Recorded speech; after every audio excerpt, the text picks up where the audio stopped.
Welcome back to Persephone Says. This one is going to be short and sweet, and we're going to talk a little bit about a realization that I had the other day about my marriage that I think could help a lot of you.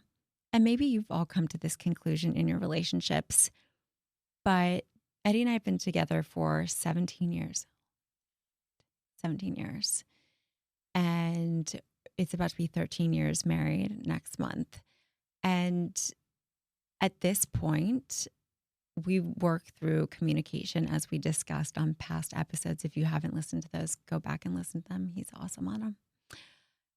But we actually left here a couple weeks ago after we had recorded, and we had kind of like a somewhat larger tiff. And it was really interesting because we always watch these episodes back because I like to learn and see how I can improve and add more value and get better every single time I sit down on this mic. And there were things that he said that I had been commentating on, like, oh, he's changed. And they had just happened again for the first time in a really long time. I hope he doesn't kill me for sharing this. But I also was like looking inward, trying to figure out like, why the hell are we, like, what is going on? My conclusion is this, that in order to have a happy relationship, there is no right or wrong person in an argument, a tiff, no matter how large or small. And in that, I mean this, the other person could be 99% wrong.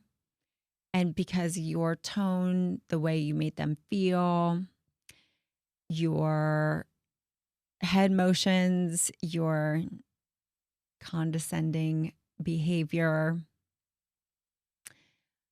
all of those things are things that sometimes I'll speak for myself, I'm not always aware of. I'm becoming more aware of them in my marriage and have been reflecting on how to and trying to improve them, day after day. But the reality is this, that you cannot move on and take a step forward if you don't also like come and say, I'm sorry too for that 1%, like whatever it is. Or maybe you both really fucked up and you both really need to apologize. But like the ownership of one's actions on both sides, no matter how big and small, make both sides feel very seen and very heard.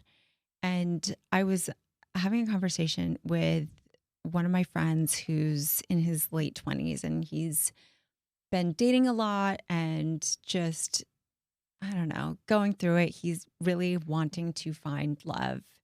And, he was telling me, well, like, she hasn't done this and she hasn't done that. And I'm trying to make her better by doing this. I'm trying to make her better by doing that. And I'm like, first of all, unless like both sides want to change, even like by 1%, it's going to be really hard to get that person to shift their behavior or admit wrongdoing or whatever in a genuine way, unless it's actually authentic and genuine and that they actually want to do that. If you just keep pointing your finger at all the dumb shit that they have done, like, it doesn't work. Let me just tell you, it does not work. They have to be able to come to that conclusion through therapy, conversation, what spirituality, or what have you. But after Eddie and I had this tiff that went, by the way, from like a business thing that he personalized, which then made it a personal thing, right? Which for us gets very complicated and very complex. Like, if I hadn't said, I never intended to make you feel like that, or my tone was not, you took my tone in a specific way. I'm sorry if it came off that way. I didn't mean to. I was just so pissed at XYZ. Or I was coming in with my business hat on and you're talking to me. I mean, here's something like I when Eddie and I are talking about business, I don't like to hear like baby. I don't like to hear any of that. Babe, no. No, no, no. It makes it confusing to me because I'm like, no, no, no. Like in this moment, you are my business partner and I need you to like not do that because we're like mixing it up too much for me. For him, he has shared with me that it's really hard for him to shift that gear sometimes and it's easier for me to. And so I am very conscious of that as much as I can be in the heat of that moment. But for me, I argue like calm and like calm, basically how I run my entire life, which is like bullet points. Like my whole brain is bullet points. And so I just found that the only way that we could resolve this was an admittance on my side too. Because we just kind of like, and usually arguments, tiffs, whatever you want to call them, they really don't last long in our house.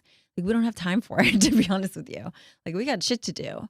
We've got a household to run. We've got twins. We have our, employees. Like we have our lives together. Like we got to go.